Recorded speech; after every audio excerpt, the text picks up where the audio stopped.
contractual arrangements between Strategic Mobilization Ghana Limited and the Ghana Revenue Authority for the stated objective of the enhancement of revenue assurance in the downstream petroleum sector, upstream petroleum production, and minerals and metals resources value chain. 2. Termination of a distribution, loss reduction, and associated network improvement project contract between the Electricity Company of Ghana Limited and Beijing Xiaocheng Technology BXC. 3. Procurement of contractors and materials and activities and payments in respect of the National Cathedral project. 4. Activities and payments in respect of a contract awarded by the Ministry of Health, initially commenced by the Ministry for Special Development Initiatives to Service Ghana Auto Group Limited for purchases and after-sales service and maintenance of 307 Mercedes-Benz Sprinter 305 CDI ambulances for the National Ambulance Service. And 5. Payments out of and utilization of the tax refund account of Ghana Revenue Authority. Ladies and gentlemen of the media, the fugitive's name is Ken Ofori-Atta. Mr. Ofori-Atta is 66 years old. He was the Minister of Finance of the Republic between 2017 and 2024. Mr. Ofori-Atta left the jurisdiction on or around 2 January 2025. On 24 January 2025, the OSP communicated to Mr. Ofori-Atta that the OSP considered him a suspect in respect of 4 of the cases described above. Mr. Ofori-Atta was directed to attend in person the OSP on Monday, 10 February 2025 at 10 GMT for interview. By communication dated 31 January 2025, Mr. Ofori-Atta instructed his lawyers to inform the OSP that he was out of the jurisdiction indefinitely on medical grounds, and that the firm will notify the OSP of his arrival in the country in aid of rescheduling his personal attendance at the OSP.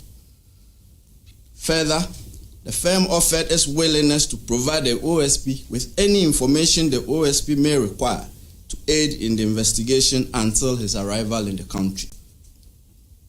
Then on 5 February 2025, the OSP responded to Mr. Ofori-Atta, copied to his lawyers, that the OSP did not need or require notification from his lawyers of his arrival in the jurisdiction.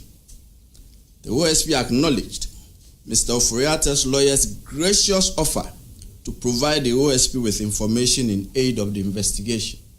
However, and this is important, the OSP insisted that Mr. Ofori-Atta's personal attendance at the OSP was required. After all, the lawyers are not under investigation.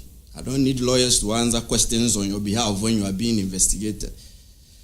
The OSP declined Mr. Ofori-Atta's request to be away from the jurisdiction indefinitely on medical grounds on his say-so.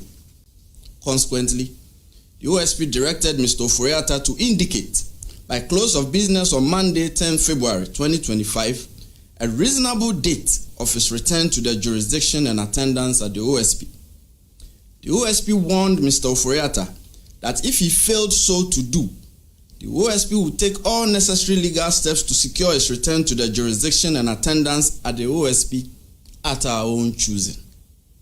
Subsequently, by a communication dated 10 February 2025, that is just Monday, Mr. Ofori-Atta's lawyers transmitted to the OSP a generic letter procured by Mr. Ofori-Atta purporting to be from a doctor in a foreign jurisdiction, stating that Mr. Ofori-Atta had been seen and evaluated, and that he was undergoing further testing and management and possible surgical intervention at an indicated future time.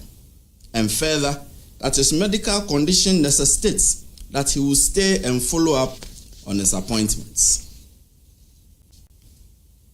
On account of this purported medical letter, Mr. Ofori-Atta's lawyers prayed that the attendance in person of Mr. Ofori-Atta at the OSP should be fixed, taking into account the medical report from his doctors. And at 4:16 p.m. the very next day, It is yesterday, Tuesday, 11 February 2025. Before we could respond to the letter that came on Monday, the OSP received another letter from Mr. Ofori-Atta's lawyers. This time, it was an inquiry. Mr. Ofori-Atta's lawyers wanted to know, and they stated that they were informed by the household of Mr. Ofori-Atta that in the morning of Tuesday, 11 February 2025, that is yesterday, 12 men, comprising 1 police officer, 4 military men, and 7 other men in plain clothing, visited Mr. Ofori-Atta's house, and that by threat of force, they were able to enter Mr. Ofori-Atta's house, and they undertook an exercise purporting to be a search of every room, office, gym, and other spaces in the house. Mr. Ofori-Atta's lawyers then inquired if the OSP could confirm that the actions of the 12 men were the instance of the OSP, so as to enable them to decide if a complaint to the police would be unnecessary. Mr. Ofori-Atta's lawyers then prayed for a prompt response from the OSP to prevent imposter action. We are now responding promptly, and we have chosen the course of answering Mr. Ofori-Atta's inquiry publicly at this briefing, considering the circumstances surrounding the purported raid at Mr. Ofori-Atta's house, media reportage of the purported raid, and in light of the reckoning that some media houses have stated emphatically that the OSP was behind the purported raid, and in light of the reckoning that the purported raid is being made to appear as if it was some untoward action by the OSP stemming from some contrived vendetta held by the OSP against Mr. Ofori-Atta. So, here we go. And this is our response to Mr. Ofori-Atta directly, but through you, the media. Mr. Ofori-Atta, the OSP did not raid your house on Tuesday, 11 February 2025, or on any other day. Mr. Ofori-Atta, the OSP did not cause any persons, however uniformed or bedecked, to raid your house on Tuesday, 11 February 2025, or on any other day. Mr. Ofori-Atta, that could not have been the OSP, and that is not our style. If the OSP enters your premises, you will not be in doubt as to whether it was the OSP that had come there, and your lawyers will not have cause to do an inquiry ascertaining whether it was the OSP. We have our unique methods of conducting searches, and we have uniquely designed insignia identifying ourselves, and not just by a statement that we are from the OSP. This is one such main insignia. A person cannot just show up and say they are from the OSP. It's cheap. Anyone can say that. But when the OSP enters your premises, you will definitely know by our insignia, our methods, and the way we identify ourselves that this is the OSP. Our intelligence points us to state that the purported raid on Mr. Ofori-Atta's residence was staged, or at best, an imposter action in an attempt to court disfavor for the OSP and to derail the investigation. You know us very well. The OSP is never deterred by such occurrences, and the investigations will continue as by law prescribed.